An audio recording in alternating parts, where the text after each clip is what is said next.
All right, thank you so much, Allie. I'm Keenan Smith live here at Oakland University, where tonight the 5 Republican candidates in the race for the GOP nomination for governor will battle it out for your vote. Now, 7 editorial director Chuck Stokes will be one of the moderators for tonight's debate, and Chuck joins us live now via Zoom. Chuck, good morning, and thank you so much for waking up with us. Of course, a lot of voters are still up in the air about which candidate they're going to back on the Republican ballot. How can these candidates separate themselves from the field and really stand out to voters? Well, tonight we'll give them an opportunity to be able to do that just a week or two before they have to go in and vote. And what it does, it puts the candidates side by side. And so you get a chance to hear where they stand on the big issues of today, those things that affect Michiganders.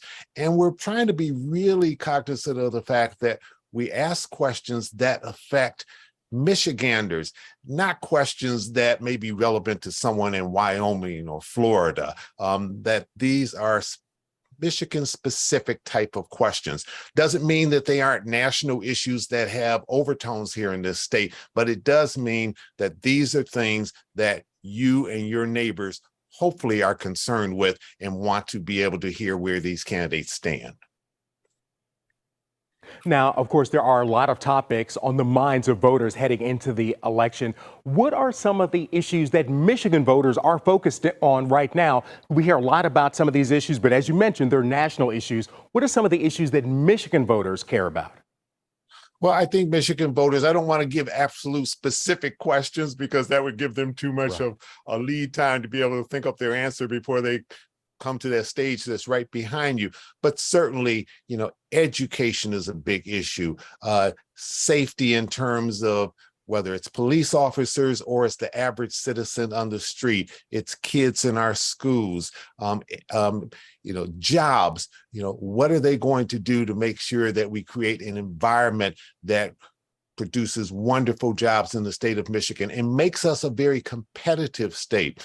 Infrastructure, you can hit that from about 1,000 different ways, but people want to know what is the quality of life when I get in my car and I go out, what kind of infrastructure am I facing or what kind of water is coming into my home.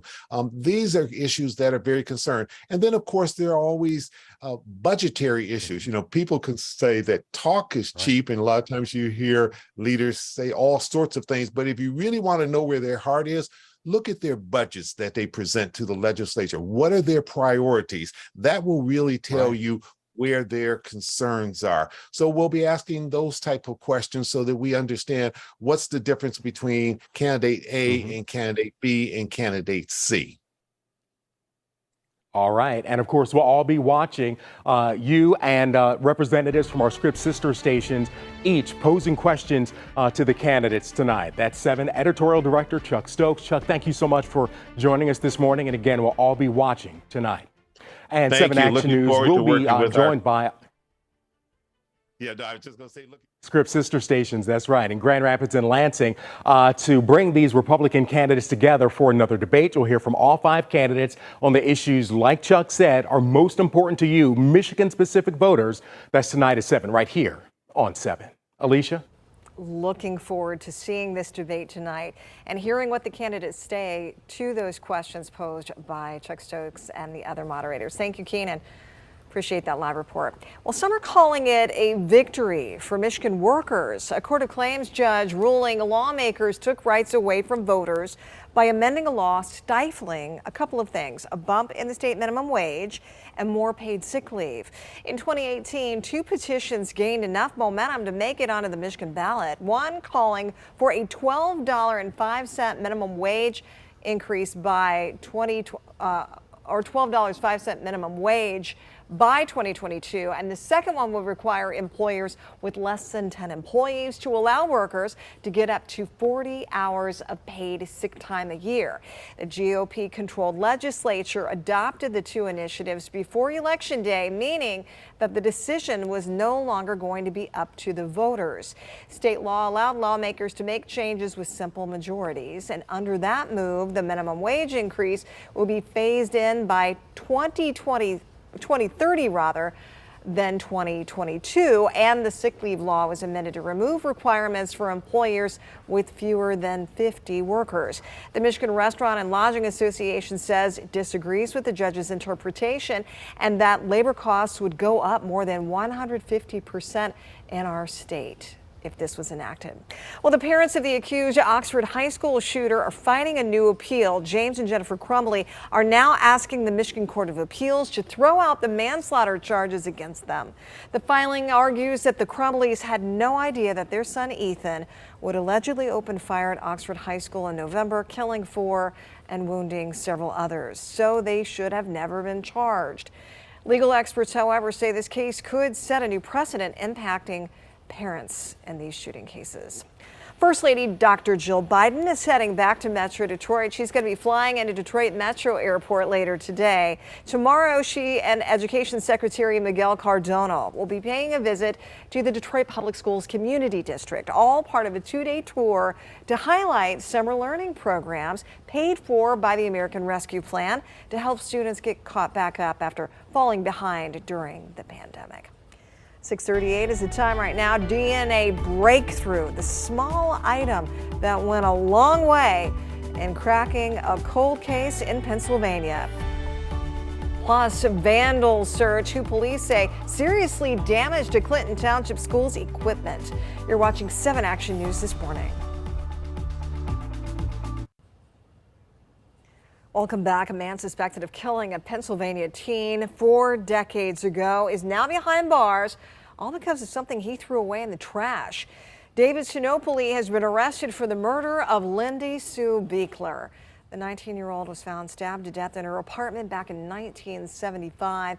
Investigators were recently able to get the suspect's DNA from a coffee cup he used and threw away in the trash before catching a flight at Philadelphia International Airport.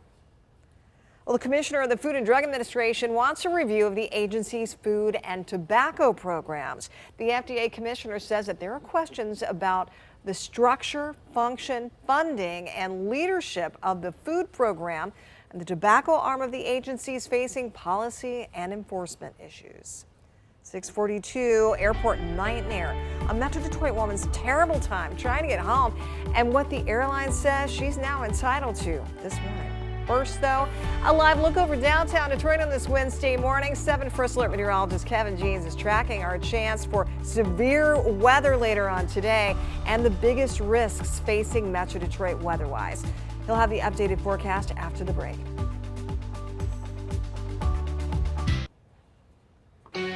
6:46, a check of today's top stories. Police are investigating the shooting death of a 12-year-old boy on Detroit's west side. They say the boy was shot by a 13-year-old who has been taken into custody. 3 adults were in the house at the time, one of whom was taken in for questioning. Clinton Township police are looking for your help identifying these young men. They're accused of damaging a playground at Erie Elementary School around the 4th of July. Police say that there are other suspects as well. The Respect for Marriage Act now heads to the Senate after easily passing the House. The proposal calls for the repeal of the Defense of Marriage Act passed in 1996 that defined a marriage as between a man and a woman. New this morning, more airport chaos could be on the way as summer travel season continues. Over the 4th of July weekend, airlines canceled more than 2,200 U.S. flights and another 25,000 were delayed. Many of the hiccups were blamed on weather and staffing shortages. So it begs the question, how are airlines making good with passengers affected? 7 Action News reporter Alex Bazarjian is joining us live now with some answers to that, and so many frustrated travelers out there, Alex. Yeah, that's right. And it's a really busy morning already at the airport. You know, some airlines are contractually obligated to give a customer a refund for keyword a canceled trip. So if you choose the rebooking option, if they put you on another flight, that otherwise voids what that refund they would have given you. Now, another huge issue is getting through to an actual person when your flight is canceled. When you call Delta, this here is the first thing that the machine is going to tell you. Thank you for calling Delta Airlines. We are experiencing high call volume at this time, and as a result, you may experience long waits. And that wait can be hours sometimes. Amy Damian was on her way home from Portland after a 3-month stay. She had her son Max, dog Dolly, and 6 suitcases with her. I booked a red-eye flight from Portland to Detroit leaving about 10 o'clock at night, getting me in here, 6 in the morning, which was pretty easy. I had done it before. On the way to the airport, her Delta flight status went from on time to canceled. She tried to call customer service, 4-hour wait. Then she tried to chat them. After 3 hours, she got through. Shown here, her updated itinerary. An Alaska flight from Portland to San Diego, a United flight from San Diego to Chicago, and finally, Chicago to Detroit. A total of 3 airplanes and 13-hour travel time to get home with a 5-hour layover in San Diego. Damian has a heart condition that can act up under stress. Understandably, she wanted compensation. They said it wouldn't happen until her trip was completed. They are supposed to compensate you in some fashion. It could be giving you your money back, but it should be a lot of times more than that. Cadillac Travel President David Fishman says airlines should pay for an overnight stay and give you meal vouchers. But unfortunately, depending on the reason for the canceled flight, that's not always the case. It's always a moving target with some of this, and what exactly they need to do based on what specifically happened. Fishman says travel woes this severe used to be few and far between. The thing that amazes is that, literally there's no other flight for someone to get on for days. Another issue, flights being overbooked. In some cases, if you volunteer to get off, you can make money. It's very frustrating to see they're offering $2,000 to somebody to give up their seat when I went through hell to get home, and they've offered me $100, which will get me nowhere. You heard right. After all the inconvenience and double paying to fly with her dog on different airlines, Damian got a $100 travel voucher. The Delta agent said that was all she was entitled to because the cancellation was weather-related. They absolutely have lost a customer. It's important to note that every airline is different in terms of what they will or won't do if your flight is canceled. So that's why it's super important to read the fine print in those policies. Fishman also says if you are headed to take a flight out, it's important to book an early flight and book with an airline that has multiple flights a day going to your destination. Reporting live from Romulus, I'm Alex Bozargian for 7 Action News. Yeah.